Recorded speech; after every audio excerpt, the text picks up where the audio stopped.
एक लड़की जो कुएं से बाल्टी खींच करके निकाल रही थी, उसको देख करके नारद मुनि उसकी सुंदरता पर मोहित हो गए। याद करिए, अखंड ब्रह्मचारी नारद मुनि उस सुंदर स्त्री की सुंदरता पर मोहित हो गए। वो हाथी से बचने के लिए यहाँ वहां घूमता फिर रहा है और एकदम से किसी की इससे टक्कर लगती है। वहां पर हाथी आता है, इसके हाथ से वो जो भोजन का पात्र था वो गिर जाता है, सारा भोजन गिर जाता है और भूख के मारे वो चिल्ला पड़ता है। और जैसे ही वो चिल्लाता है उसकी नींद खुल जाती है।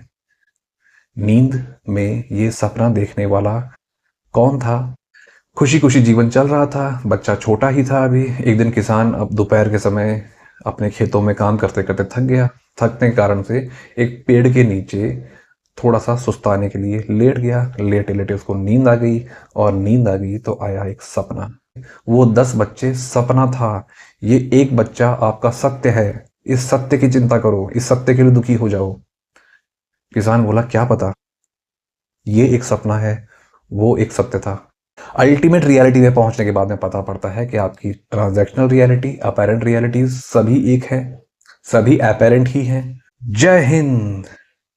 बहुत दिनों बाद मिलना हुआ है। I am sorry, please forgive me, thank you, I love you. आज सपनों की बात करेंगे। सपनों से हम कुछ सीखेंगे। सपनों का विज्ञान एक बहुत बड़ा विज्ञान है, वो कभी बाद में आएगा। लेकिन सपने क्या हैं? सिर्फ सपने सपने ही हैं या कुछ है इसके अंदर?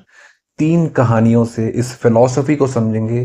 ड्रीम, आपके जो सपने हैं और आपकी जो एक रियलिटी है, उसके बीच में कुछ ना कुछ एक संबंध है। वो क्या है? विज्ञान कभी बाद में आएगा, आज फिलॉसफी को देखते हैं। सपने आपकी फिलॉसफी है।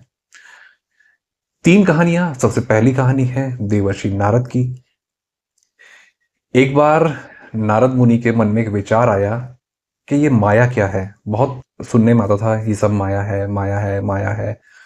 और हम जो जगत में रहने वाले संसारिक प्राणी हैं, वो इस माया के मोह में बंधे हुए हैं। तो देवर्षि नारद के मन में विचार था कि ये माया क्या है। अगर ये माया पता चल जाए तो भी तो हम इसके मोह के बंधन से मुक्त हो पाएंगे। तो ये प्रश्न लेकर के वो गए श्री कृष्ण के पास में द्वारिका। और श्री कृष्ण से उन्होंने ये प्रश्न पूछा कि ये माया क्या है। कृष्ण बोले, चलो बाहर घूमने चलते हैं। कृष्ण उनको बाहर घूमने ले गए और द्वारिका से वो उनको पैदल पैदल चलाते चलाते समुद्र से रेगिस्तान तक ले आए। थक करके नारद चूर हो गए। उन्होंने श्री कृष्ण से बोला, थोड़ा देर बैठ कर विश्राम कर लेते हैं। श्री कृष्ण और नारद मुनि एक जगह सुरक्षित देख करके वहां पर बैठ गए। बैठे बैठे अब नारद ने कहा कि अब तो बताओ प्रभु, आप चला चला के इतना दूर ले आए, ये माया है क्या? तो कृष्ण बोले, एक शर्त बताऊंगा, पहले इस मरुस्थल में मेरे लिए पीने के लिए जल लेकर आ जाओ। नारद मुनि उठे, जल की खोज में निकल पड़े। और निकलते निकलते निकलते उनको एक कुआं दिखाई दिया। उस कुएं पर कुछ लड़कियां जल भर रही थीं। नारद मुनि उनके पास में गए। एक लड़की जो कुएं से बाल्टी खींच करके निकाल रही थी, उसको देख करके नारद मुनि उसकी सुंदरता पर मोहित हो गए। याद करिए, अखंड ब्रह्मचारी नारद मुनि उस सुंदर स्त्री की सुंदरता पर मोहित हो गए। और मोहित होकर उन्होंने स्त्री से जल मांगा। स्त्री ने उनको जल दिया। जल पीने के बाद में अब वो भूल गए, उनको जल लेकर के जाना है कृष्ण के लिए। वो उसकी सुंदरता से इतने मोहित हो गए कि उसके पीछे पीछे चल पड़े। और पीछे पीछे चलते चलते जाकर जब उन्होंने पता चला कि वो एक राज्य की राजकुमारी है और अपनी सखियों के साथ में वो उस कुएं पर खेल रही थी।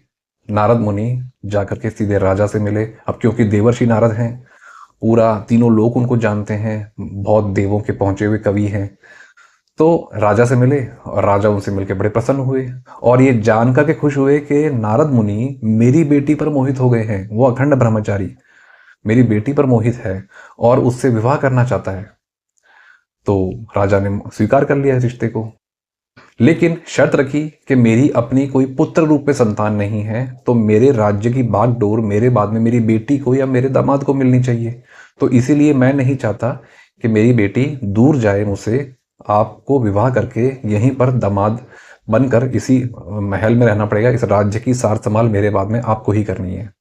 नारद मुनि इसमें भी खुश थे, क्योंकि सांसारिक जीवन में तो आ गए, लेकिन संसार चलाना कैसे है, बैठे बैठाए उनको एक राज्य मिल गया। कुछ समय पश्चात राजा का देहांत हुआ तो सत्ता नारद के हाथों में आई। नारद अब राजा बन गए।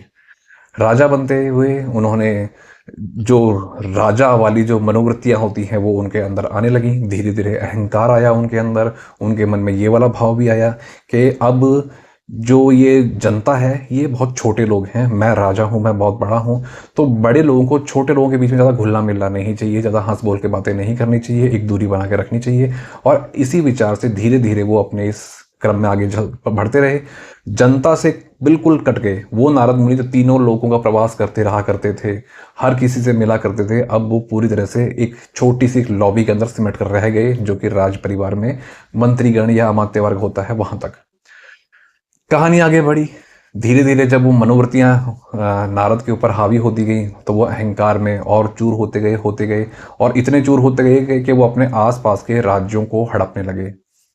हड़पते हड़पते उन्होंने अपना साम्राज्य बहुत बड़ा कर लिया।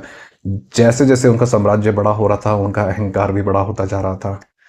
लेकिन शेर को सवा शेर मिलता ही है, और ऐसे ही नारद मुनि को भी एक सवा शेर मिला। एक और साम्राज्य जो उनसे भी कहीं ज्यादा विशाल और शक्तिशाली था, उसने नारद के साम्राज्य पर आक्रमण कर दिया।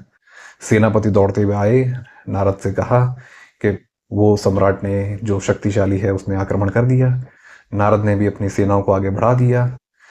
युद्ध हुआ, भयंकर युद्ध हुआ, और जैसा कि होना था नारद की सेना हार गई।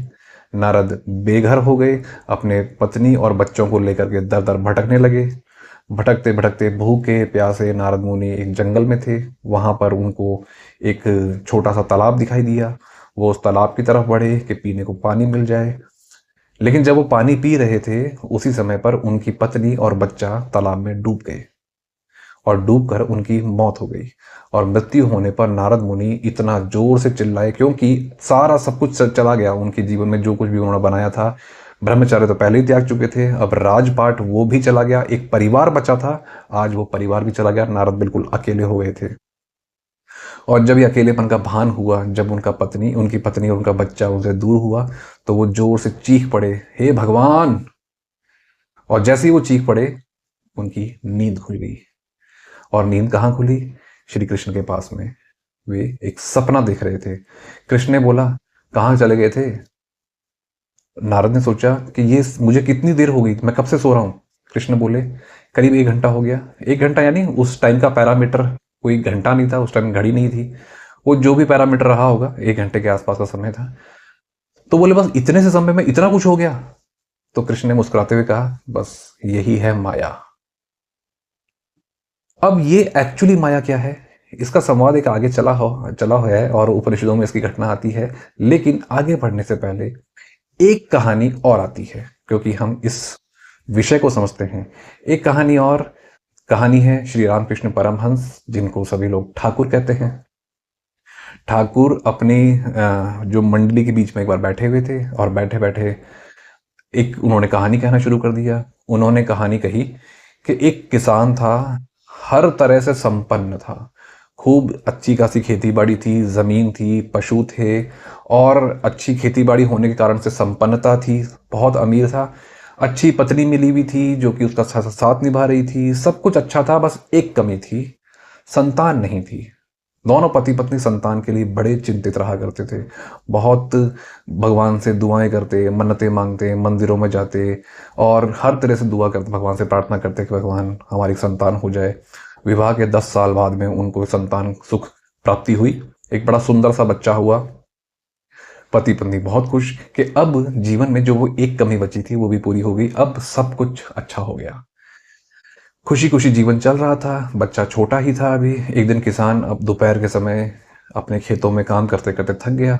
थकने के कारण से एक पेड़ के नीचे थोड़ा सा सुस्ताने के लिए लेट गया। लेटे लेटे उसको नींद आ गई, और नींद आ गई तो आया एक सपना। सपने में किसान के पास में 10 बेटे हैं। उसका जीवन यथावत है, लेकिन अब वो एक बच्चा नहीं है छोटा सा, अब 10 बेटे हैं जो कि वयस्क हो चुके हैं, बहुत सुंदर हैं, बहुत ही चरित्रवान हैं, बहुत ही गुणी हैं, बहुत ही ईमानदार हैं, बहुत ही धनवान हैं। यानी वो सारी अच्छाइयाँ जो हर पिता अपने बच्चों में देखना चाहता है, वो सब कुछ उनके पास में। अब ऐसे में किसी ने आकर के उस किसान को जगाया, झकझोर के जगाया, और जगा कर बोला, फटाफट घर जाओ, तुम्हारा बच्चा बहुत बीमार है, तुम्हारी पत्नी का रो रो के बुरा हाल है। किसान झटके में उठा और भागते भागते अपने घर गया, और जब घर पहुंचा तो देखा कि घर के बाहर भीड़ लगी हुई है, लोग गुमसुम बैठे हुए हैं। और जब वो घर के अंदर गया तो पत्नी छाती पीट पीट के रो रही है, और उसके सामने उसका बच्चा मरा पड़ा है। किसान एकदम स्तब्ध स्तब्ध, कुछ भी समझ में नहीं आ रहा, आंखें फटी की फटी रह गई हैं। सारा क्रियाक्रम हो गया, सारे जो लोग रिश्तेदार आस पड़ोस के गांव वाले आए थे वो सब जा चुके हैं। किसान की आंखें सिर्फ फटी ही फटी हैं, वो कुछ समझ ही नहीं पा रहा हुआ क्या। उसकी पत्नी ने रो रो कर उसको झंझोड़ के पूछा, हमारा एकमात्र बच्चा जो शादी करने के 10 साल बाद में हुआ, इतनी दुआओं के प्रार्थनाओं के बाद में हुआ, वो भी हमसे छिन गया है। और छोटा सा नन्ही सी जान था, वो चला गया है। आपकी आंख में एक आंसू भी नहीं आया है, कि आपको कोई दुख नहीं है, बिल्कुल पत्थर हो चुके हो। किसान ने बोला, ऐसा नहीं है कि मुझे दुख नहीं है, पर मैं समझ नहीं पा रहा मैं दुख किस बात का करूं, इस एक बच्चे का या उन 10 बच्चों का। पत्नी ने पूछा, 10 बच्चे कौन? बोले, मैं जब मैं खेती में कर रहा था और खेतों में दोपहर में मैं सो गया था तो मुझे सपना आया कि मेरे 10 बच्चे हैं, और किसी ने मुझे जगाया कि मेरा बच्चा बीमार है। मैं भाग करके यहाँ पर आया और ये बच्चा चला गया। अब मैं समझ नहीं पा रहा मैं दुख इस एक बच्चे का करूं या उन 10 बच्चों का। पत्नी ने चिल्लाकर कहा, पागल तो नहीं हो गए? वो 10 बच्चे सपना था, ये एक बच्चा आपका सत्य है। इस सत्य की चिंता करो, इस सत्य के लिए दुखी हो जाओ। किसान बोला, क्या पता, ये एक सपना है, वो एक सत्य था। ठाकुर ने ये कहानी सुना करके अपने लोगों में, अपनी मंडली से पूछा, क्या है, क्या है सच? वो सपना सच था, या ये सच जो है जागृत अवस्था, ये सच है? अधिकतर संसारिक लोग जो थे उन्होंने बोला कि सपना एक झूठ है, और ये जागृत अवस्था जो थी, एक बच्चा, वो सच था। उसमें कुछ लोग थोड़े से, बहुत ज़्यादा नहीं, थोड़े से जो उस समय के जो विद्वान, जो थोड़ा सा ज्ञान विज्ञान भी जानते थे, उन्होंने बोला कि दोनों ही सच हो सकते हैं। जब ये हम मल्टीवर्स को मानते हैं, एक पैरेलल यूनिवर्स और है जो हमारे सपनों में आता है, हम किसी तरह से वहां से कनेक्ट कर लेते हैं, तो ये भी सच है, वो भी सच हो सकता है। ठाकुर ने कहा, यही है माया। कृष्ण ने भी कहा था, यही है माया। तो क्या है माया? तीसरी कहानी आती है। एक भिखारी भीख मांगते मांगते, कई दिनों से भूखा, भीख मांगते मांगते एक नगर में पहुंचा। नगर में पहुंच करके लोगों से वो भीख मांग रहा है कि मुझको कुछ खाने को दे दो, मैंने कई दिनों से कुछ नहीं खाया है, मैं बहुत भूखा हूँ, मैं बहुत भूखा हूँ, मुझे कमजोरी आ रही है। वो गिड़गिड़ा रहा है लोगों के सामने, कुछ खाने को दे दो, कुछ मत दो, बस कुछ खाने को दे दो। वो नगर एक बड़ा विचित्र नगर था। उस नगर में कोई भी किसी को भीख नहीं देता था। भीख मांगना अच्छा नहीं मानते थे। क्यों नहीं मानते थे? क्योंकि उनको लगता था इससे हमारी जो ये राज्य है उसकी रेपुटेशन जो है, हमारे देश की रेपुटेशन खराब होती है। तो क्या उस नगर में, उस राज्य में कुछ गरीब लोग नहीं थे? ऐसे लोग थे, लेकिन उनके लिए एक अलग से व्यवस्था थी। व्यवस्था ऐसी थी कि जो उस राज्य, वो जो राज्य का जो राजा था, उसी ने अपने शासन की तरफ से एक ऐसा ही भोजनालय शुरू कर रखा था, जैसे भंडारा होता है, लंगर होता है, कि जहां पर जो भी गरीब है वहां पर आकर भोजन कर ले, रास्तों पर कोई किसी से भीख ना मांगे। लेकिन उस नए व्यक्ति को ऐसा नहीं मालूम था। वो उस नगर में घूमे जा रहा है, घूमे जा रहा है। लोगों ने उसको दुत्कार दिया कि इस राज्य में किसी को भीख नहीं मिलती, यहाँ पर भीख मांगना कानूनन अपराध है। अगर भीख मांगते हुए किसी राजा के सैनिक ने देख लिया तो तुमको कारागार में डाला जा सकता है। अब ये भूखा आदमी परेशान दर दर भटक रहा है। राजकुमारी मिली, राजकुमारी से भीख मांगी, राजकुमारी ने धिक्कार दिया, मेरे राज्य में, जिस राज्य की मैं राजकुमारी हूँ, यहाँ पर भीख मांगना मना है। तो वो बोला, मैं बहुत भूखा हूँ, दया तो करो कम से कम मुझ पे। बोले, तुम्हारी दया के लिए राजा ने व्यवस्था कर रखी है, शासन की तरफ से वहां पर गरीबों के लिए मुफ्त में भोजन की व्यवस्था होती है, जाओ भोजन कर लो। वो व्यक्ति वहां पहुंच गया। जब वो वहां पहुंचा, देखा कि लंबी लाइन थी, एक जगह खिचड़ी बट रही थी, सभी लोग अपना अपना पात्र लेके जा रहे थे, एक कटोरे नुमा पात्र या कोई थाली वो लेके जा रहे थे।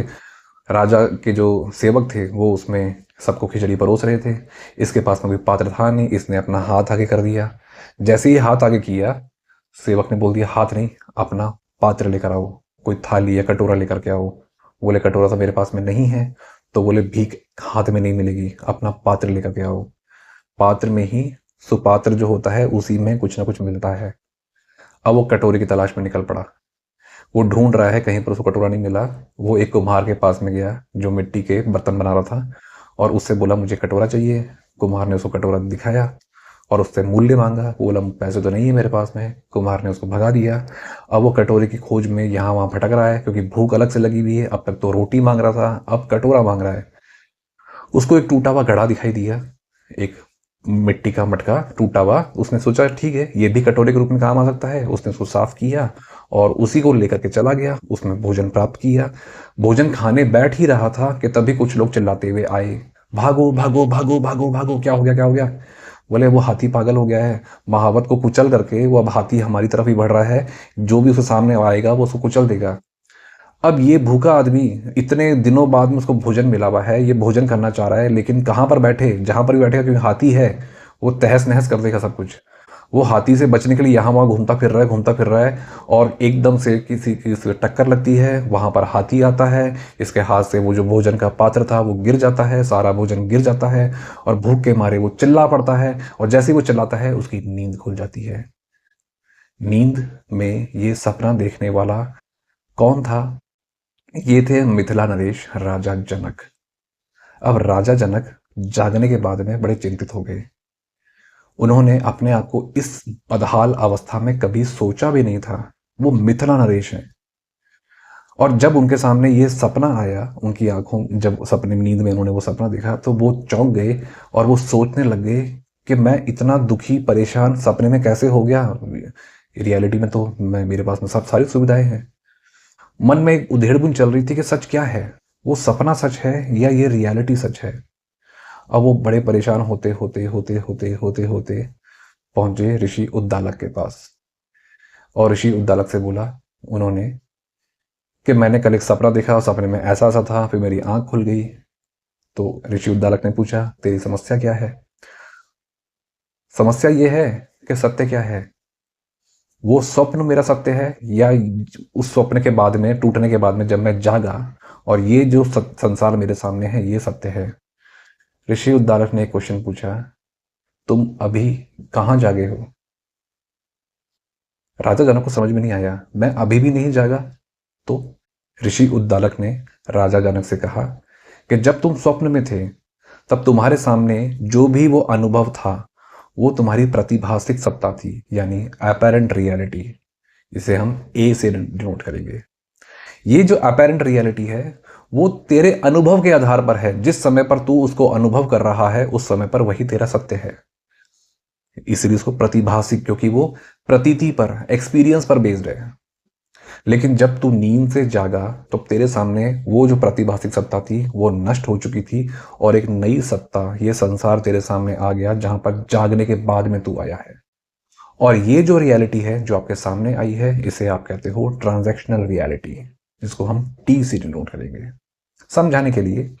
लेकिन ये जो एपेरेंट रियलिटी है वो सिर्फ एक नहीं है।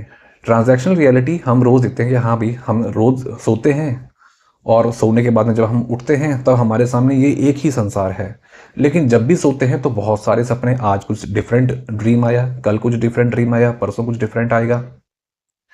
तो एपेरेंट रियलिटीज बहुत सारी हैं, ट्रांजैक्शनल रियलिटी एक है। लेकिन ये जो ट्रांजैक्शनल रियलिटी है ये भी एक प्रकार की एपेरेंट रियलिटी ही है, क्योंकि अभी इस ट्रांजैक्शनल रियलिटी के अंदर में भी आप एक नींद में हो। जब आप इस नींद से जागते हो, यानी सही रूप में जागते हो, तब आप पहुंचते हो अपनी अल्टीमेट रियलिटी की तरफ, जिसे हम यू से डिनोट कर लेते हैं। ये अल्टीमेट रियलिटी जब आपके सामने आती है, यानी सबसे नीचे थी आपकी अपेरेंट रियलिटी, उससे ऊपर पहुंचे तो आपके सामने आई आपकी ट्रांजैक्शनल रियलिटी, और उससे ऊपर जब आप जाग गए, यहां से जाके तो यहां पहुंचे, यहां से जागने के बाद में आप पहुंचे अपनी अल्टीमेट रियलिटी में। और जब आप अपनी अल्टीमेट रियलिटी में आते हो तब आप देखते हो कि आपकी ट्रांजैक्शनल रियलिटी और अपेरेंट रियलिटीज एक हो चुकी है, सब एक हो चुकी हैं। अब ट्रांजैक्शनल रियलिटी भी अपेरेंट ही लगती है। क्यों? क्योंकि सही रूप में अब आप नींद से जागे हो। और इस अल्टीमेट रियलिटी में आप आने के बाद में आपको मालूम पड़ता है कि वो ट्रांजैक्शनल रियलिटी, अपेरेंट रियलिटी जो अब एक हो चुकी हैं, यही थी माया। माया और कुछ नहीं है, बस आपके सामने आपके अनुभवों पर आधारित एक एक संसार जो आपने बना लिया है वही है। माया मिथ्या नहीं है, बस माया अवर्णनीय है, जिसको आप वर्णन नहीं कर सकते, जिसको आप समझा नहीं सकते, क्योंकि जब तक आप उसको नहीं जानते हो तब तक वही आपका सत्य है। जैसे ही आप उसको जान जाते हो, यानी अब वो माया समाप्त हो चुकी है और आप अपनी अल्टीमेट रियलिटी में पहुंच चुके हो। अल्टीमेट रियलिटी में पहुंचने के बाद में पता पड़ता है कि आपकी ट्रांजैक्शनल रियलिटी, अपेरेंट रियलिटी सभी एक है, सभी अपेरेंट ही हैं। तो बस ये संसार जो अभी मैं अनुभव के आधार पर यहाँ पर आपके सामने इस कैमरा पर एक वीडियो बना रहा हूँ, इस वीडियो में कुछ बोलते समय मैं अपनी आवाज़ सुन रहा हूँ, स्क्रीन पर डिस्प्ले पर मैं अपने आप को देख रहा हूँ, इस रूम में एसी चल रहा है, उसका एक टेम्परेचर मैंने सेट किया हुआ है, उसका जो टेम्परेचर है वो मैं इसको फील कर रहा हूँ। इस रूम में एक प्रकार की स्मेल है, वो स्मेल रूम फ्रेशनर की वो मुझको फील हो रही है, उसको मैं सेंस कर रहा हूँ।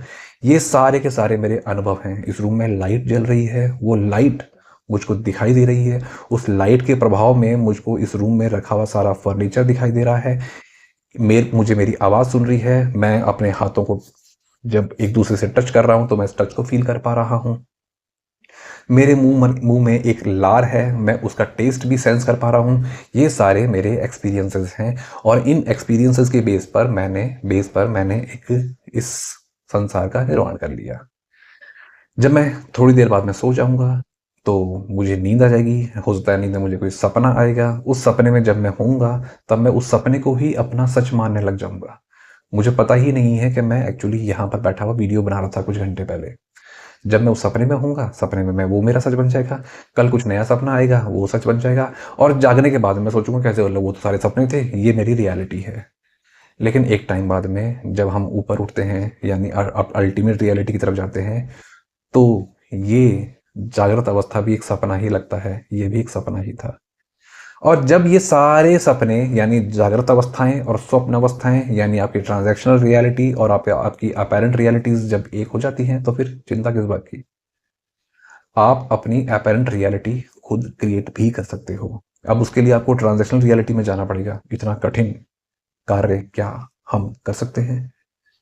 ट्रांजैक्शनल रियलिटी में जाने का मतलब है अपने सत्य स्वरूप में आना, उस परम तत्व की प्राप्ति करना, उस ब्रह्म को जान लेना। हर किसी के बस में है क्या? तो क्या लॉ ऑफ अट्रैक्शन हमारे लिए काम नहीं करेगा?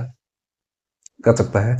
अपनी ट्रांजैक्शनल रियलिटी को इग्नोर कर दो, यानी अपने सामने जो जिसको आप सो कॉल्ड जागृत अवस्था सोच रहे हो और वो आपको पसंद नहीं आ रही, उसको इग्नोर मार दो और अपनी एक अपेरेंट रियलिटी क्रिएट कर लो। सुना है हमने, जिसको हम बार बार सोचते हैं वही हमको सपनों में दिखाई देता है। धीरे धीरे इस विषय पर भी आएंगे, आज मैं सिर्फ फिलोसफी समझा रहा हूँ। बाकी तो प्रैक्टिसेस के अंदर मैंने बहुत सारी चीज़ें आपको करवाई थी, बहुत सारे कंसेप्ट मैंने वहाँ पे बताए थे, लेकिन यहाँ एक कंसेप्ट के तौर पे मैं आपको बता रहा हूँ, अपनी अपेरेंट रियलिटी क्रिएट करना ये भी आपके हाथ में है।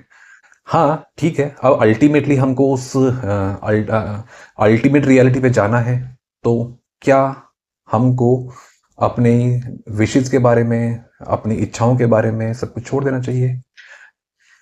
देखो, हम लोग अलग अलग आश्रम व्यवस्था में जीते हैं। जब बच्चा पढ़ाई कर रहा होता है तो ब्रह्मचर्य आश्रम है, फिर वो गृहस्थ आश्रम में जाता है, फिर वो वानप्रस्थ में जाता है, फिर वो सन्यास में जाता है।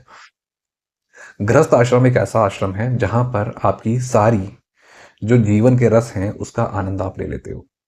उसमें आप परिवार भी बनाते हो, उसमें आप पैसा भी कमाते हो, उसमें आप सुख सुविधाएं भी भोगते हो।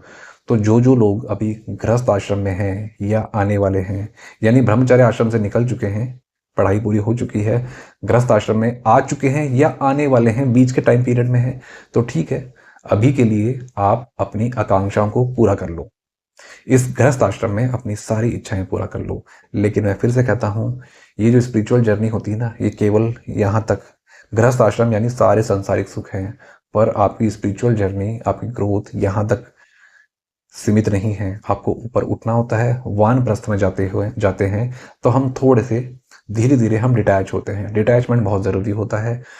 डिटैचमेंट का मतलब यही है कि धीरे धीरे हम अपने आप से ऊपर उठते हुए जाएं और हम अपने आप को समाज के लिए, देश के लिए समर्पित करते जाते हैं, और उस वानप्रस्थ को पूरा करते करते हम सन्यास की तरफ बढ़ते हैं, और सन्यास की तरफ आने के बाद में अब हम उस अल्टीमेट रियलिटी की तरफ जाते हैं।